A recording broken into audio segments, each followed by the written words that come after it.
आप सभी का स्वागत है।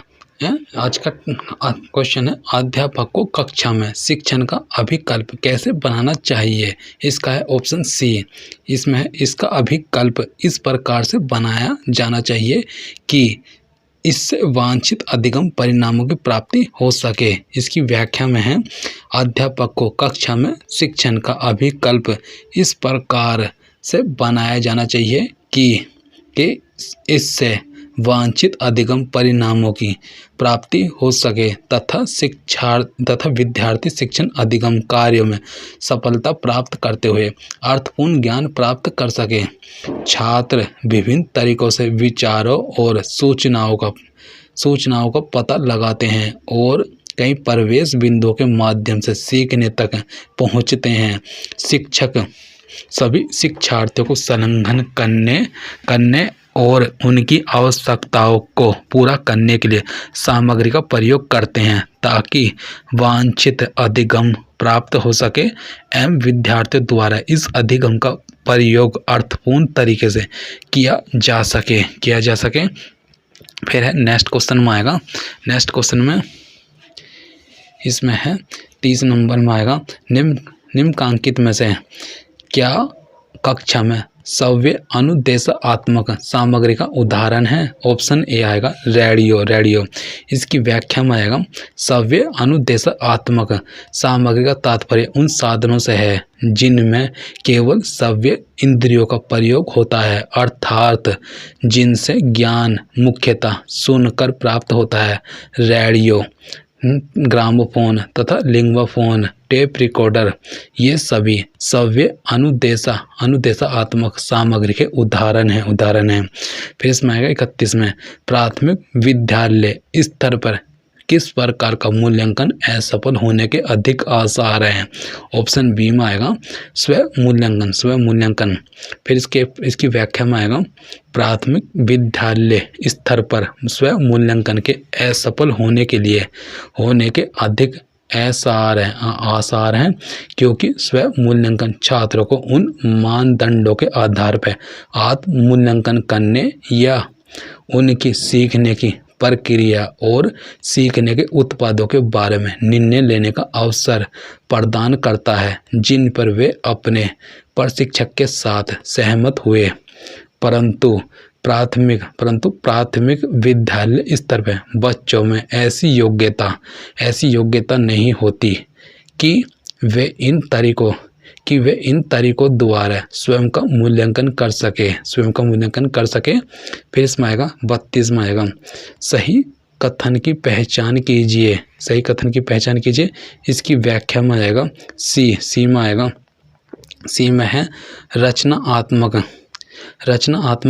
आकलन छात्रों की आवश्यकताओं की पहचान करता है ताकि वे स्वयं का आकलन कर सके और यह समझ सके कि किस प्रकार सुधार करना है। फिर इसकी व्याख्या में आएगा, रचनात्मक आकलन का कार्य शिक्षण प्रक्रिया की दशा का ज्ञान होता है। यह आकलन शिक्षण प्रक्रिया के दौरान लगातार सतत होता है। रचनात्मक आकलन छात्रों की आवश्यकताओं की पहचान करता है ताकि वे स्वयं का आकलन कर सके और यह समझ सके कि किस प्रकार सुधार करना है। फिर इसमें आएगा 33 में आएगा, निम्नलिखित में से क्या एक अच्छी शिक्षण अधिगम सामग्री की एक विशेषता नहीं है। ऑप्शन सी में आएगा एकल उपयोग। फिर इसकी व्याख्या में आएगा, शिक्षण अधिगम सामग्री शिक्षक को प्रभावी ढंग से और लंबी अवधि के लिए अवधारणाओं को सीखने और बनाए रखने के लिए पाठ को प्रभावी ढंग से प्रस्तुत करने में मदद करता है। सुव्यज्ञता, आकर्षकता तथा नवीनता आदि एक अच्छे शिक्षण अधिगम सामग्री की विशेषताएं हैं, जबकि एकत्रित उपयोग एक अच्छी शिक्षण अधिगम सामग्री द्वारा तथ्यात्मक सूचनाओं को रोचक ढंग से प्रस्तुत किया जाता है जिससे छात्र की गति में सुधार होता है तथा वे अधिक क्रियाशील बनते हैं। फिर इसमें आएगा 34 में आएगा, अधिगम का आकलन में निम्नलिखित में से क्या अध्यापक की एक जिम्मेदारी नहीं कही जा सकती? नहीं कही जा सकती। ऑप्शन सी में आएगा कार्य को पूरा करने के लिए असीमित समय देना। असीमित समय देना। फिर इसकी व्याख्या में आएगा सीखने का आकलन। सीखने का आकलन व मूल्यांकन के व्यवहारवादी तथा योगात्मक प्रकृति की ओर संकेत करता है। इसके अंतर्गत विद्यार्थी के अधिगम उपलब्धि का आकलन किया जाता है। अर्थात विद्यार्थी क्या सीखता है तथा कितना सीखता है, यह संपूर्ण अधिगम प्रक्रिया के पश्चात पूर्व निर्धारित अधिगम उद्देश्य अपेक्षित अधिगम परिणामों को ध्यान में रखकर विद्यार्थी के अधिगम निष्पत्ति का परीक्षण करती है। अतः स्पष्ट है कि कार्य को पूरा करने के लिए असीमित समय देना अधिगम का आकलन में अध्यापक की एक जिम्मेदारी नहीं कही जा सकती। फिर 35 में आएगा निम्नलिखित में से कौन सा सही है? इसकी है व्याख्या सहित आएगा। इसका है व्याख्या सहित। बी में आएगा व्याख्या सहित पाठ्यक्रम से संबंधित विद्यार्थी की प्रगति एवं उपलब्धियों की जानकारी एकत्रित करने एवं विश्लेषण करने की सुनियोजित एवं निरंतर प्रक्रिया को आकलन कहा जाता है। आकलन एक प्रक्रिया है जिसके द्वारा कुछ ज्ञात उद्देश्य के बारे में जानकारी प्राप्त की जाती है। इसके अलावा यह एक बड़ा शब्द है जिसमें परीक्षण भी शामिल है। इसका मुख्य उद्देश्य चयन करना, प्रमाणित करना जो सार्वजनिक निर्णय और व्यक्तिगत विकास को एक संतुलन देते हैं। फिर इसका 36 में आएगा निम्नलिखित में से क्या एक अध्यापक द्वारा बनाए गई परीक्षण की विशेषता नहीं है? इसका है ए, यह सीमित मात्रा में दक्षताओं को कवर करता है। फिर इसकी व्याख्या में अध्यापक द्वारा बनाए गए परीक्षण में विभिन्न प्रकार के प्रश्न शामिल हो सकते हैं। यह विद्यार्थियों के अधिगम संबंधी कठिनाइयों की पहचान करने में सहायता कर सकता है तथा इसे व्यापक तुलना करने हेतु प्रयोग में लाया जा सकता है। यह सीमित मात्रा में दक्षताओं को कवर करता है। एक अध्यापक द्वारा बनाए गए परीक्षण की विशेषता नहीं है। फिर इसके 37 में आएगा वह त्रुटियों के बारे में बताने से पहले प्रशंसा करती है। इन त्रुटियों के बारे में सुधारात्मक उपाय सुझाना, वह किस प्रकार का मूल्यांकन अपना रही है। इसमें आएगा, इसका आंसर है व्याख्या सहित में आएगा इसका आंसर। जब विद्यार्थी कक्षा में शिक्षक द्वारा दिए गए क्रियाकलाप को करते हैं तो वह उस समय उन क्रियाकलापों में त्रुटि भी करते हैं। अध्यापक उन क्रियाकलापों के बीच विद्यार्थी को नहीं टोकते बल्कि उनकी प्रशंसा करते हैं ताकि वह उन क्रियाकलापों को पूर्ण कर सके। कार्य पूर्ण होने के पश्चात शिक्षक उनके कार्यों का मूल्यांकन करते हैं। विद्यार्थी द्वारा की गई त्रुटियों को शिक्षक ध्यान में रखकर उन्हें सही करने अर्थात सुधारात्मक उपाय सोचते हैं। इससे विद्यार्थी के प्रबल पक्ष और अधिगम संबंधी जरूरतों को पहचानने में सहायता मिलती है, जिससे उनके द्वारा की गई त्रुटियों को सही किया जा सकता है। फिर इसमें 38 में आएगा सामान्यता निम्नलिखित में से किस कार्यकलाप में विद्यालय में पक्षपात करने की प्रवृत्ति होती है। ऑप्शन ए में आएगा विद्यालय का स्व आकलन।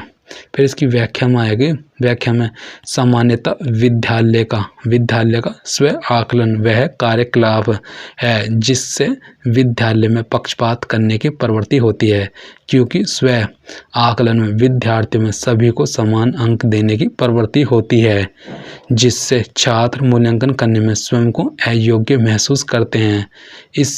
इसमें छात्र अपने साथियों के संबंध में निर्णय लेने में अनिच्छुक हो सकते हैं और यदि छात्र समूह के एक सदस्य के खिलाफ समूह बनाते हैं तो छात्रों के साथ भेदभाव किया जा सकता है, जो कि विद्यालय में पक्षपात को दर्शाता है।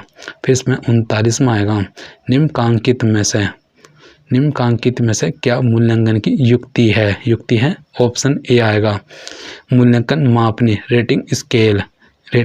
इसकी व्याख्या में आएगा मूल्यांकन मापनी एक मूल्यांकन की युक्ति है। यह छात्रों की आवश्यकताओं एवं कठिनाइयों का पता लगाने में सहायता प्रदान करती है।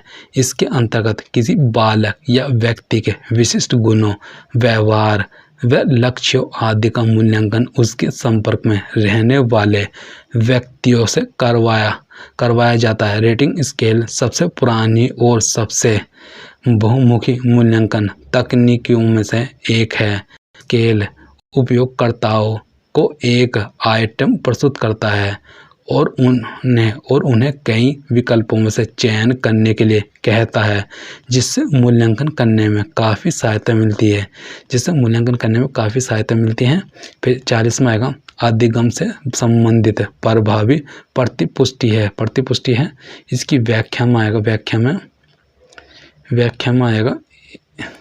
व्याख्या में अधिगम से संबंधित प्रभावी प्रतिपुष्टि अधिगम के लक्ष्यों या परिणामों के सापेक्ष शिक्षार्थी के प्रदर्शन के बोर में शिक्षार्थी को दी गई जानकारी है। इसका लक्ष्य अधिगमकर्ता के सबल और दुर्लभ पक्ष की पहचान करके उनमें सुधार करना है। प्रतिपुष्टि किसी विशिष्ट शिक्षण उद्देश्य के संदर्भ में छात्राओं को उनके प्रदर्शन की जानकारी देना और इस बारे में उनका मार्गदर्शन करना कि वे किस तरह इसमें सुधार कर सकते हैं या आगे बढ़ सकते हैं। फिर 41वां आएगा, 41वां है, आलोचनात्मक चिंतन परीक्षण के लिए अधिगम मूल्यांकन में किस प्रकार के प्रश्न अपेक्षित हैं? ऑप्शन सी में आएगा, अनवरत विवृत प्रश्न। फिर इसकी व्याख्या में आएगा, आलोचनात्मक चिंतन परीक्षण के लिए अधिगम मूल्यांकन में अनवरत विवृत प्रश्न या ओपन एडिट प्रश्न सटीक उत्तर या हाँ या नहीं में उत्तर नहीं दिया जा सकता। इन प्रश्नों के विस्तारित व अपने स्वयं के विचारों से युक्त उत्तर होते हैं जिनसे बालक की कल्पनाशीलता, रचनात्मकता व प्रभावपूर्ण विचारों का पता लगाया जाता है। ये प्रश्न बच्चों की सोचने की प्रक्रिया को व्यापक बनाने, उनके भाषण और भाषा कौशल को विकसित करने और शब्दों का उपयोग करके स्वयं को अभिव्यक्त करने की उनकी क्षमता में आत्मविश्वास पैदा करने में मदद करते हैं। फिर 42वां आएगा, 42 में अधिगम की प्रक्रिया में निम्नलिखित में से किस प्रकार के मूल्यांकन से बालक की दुर्बलता, कमजोरी दूर होती है? ऑप्शन बी में आएगा, नैदानिक मूल्यांकन। इसकी है, अधिगम की प्रक्रिया में नैदानिक मूल्यांकन से बालक की दुर्बलता, कमजोरी दूर होती है।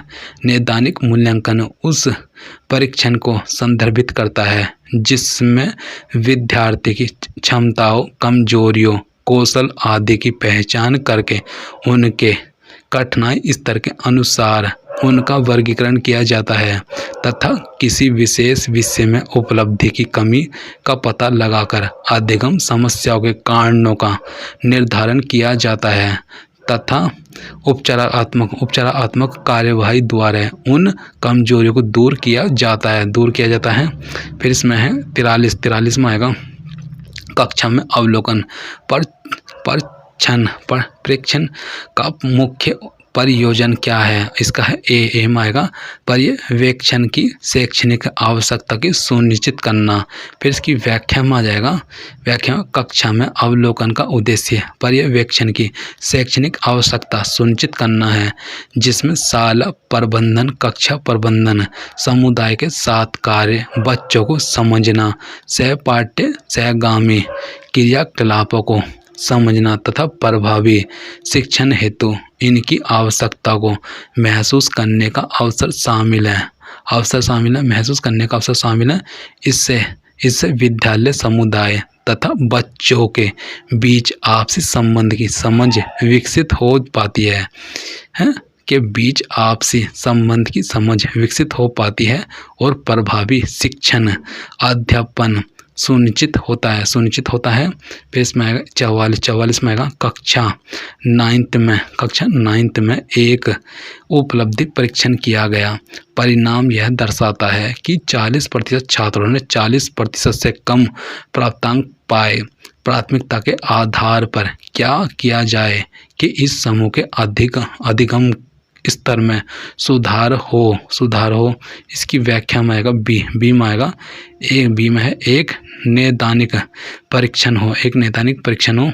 फिर इसकी व्याख्या में आएगा, कक्षा 9th में एक उपलब्धि परीक्षण किया गया। परिणाम यह दर्शाता है कि 40% छात्रों ने 40% से कम प्राप्तांक पाए। प्राथमिकता के आधार पर एक नैदानिक परीक्षण किया जाना चाहिए जिससे कि समूह के अधिगम स्तर में सुधार हो। निदानात्मक परीक्षण का कार्य है अनुत्तीर्ण बालक की कठिनाइयों को पहचानना और उन्हें दूर करने का हर संभव प्रयास करना। उपचारात्मक शिक्षण का प्रयोग निदानात्मक परीक्षण के बाद किया जाता है।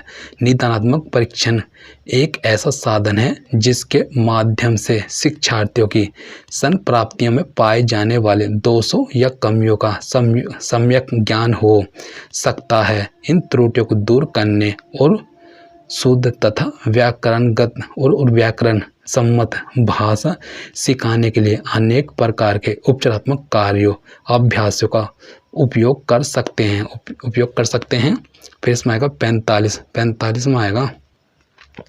45 में है यदि कोई विद्यार्थी आरोप लगाता है कि उत्तर पुस्तिका के मूल्यांकन में पक्षपात हुआ है तो आप उस छात्र से कैसे निपटेंगे। इस क्या है डी में आएगा। आप संबंधित छात्र को उसकी उत्तर पुस्तिका दिखाने के साथ साथ कुछ और पुस्तिकाएं दिखाएंगे। यदि कोई विद्यार्थी आरोप लगाता है कि उत्तर पुस्तिकाओं के मूल्यांकन में पक्षपात हुआ है तो एक शिक्षक के रूप में आप संबंधित छात्राओं को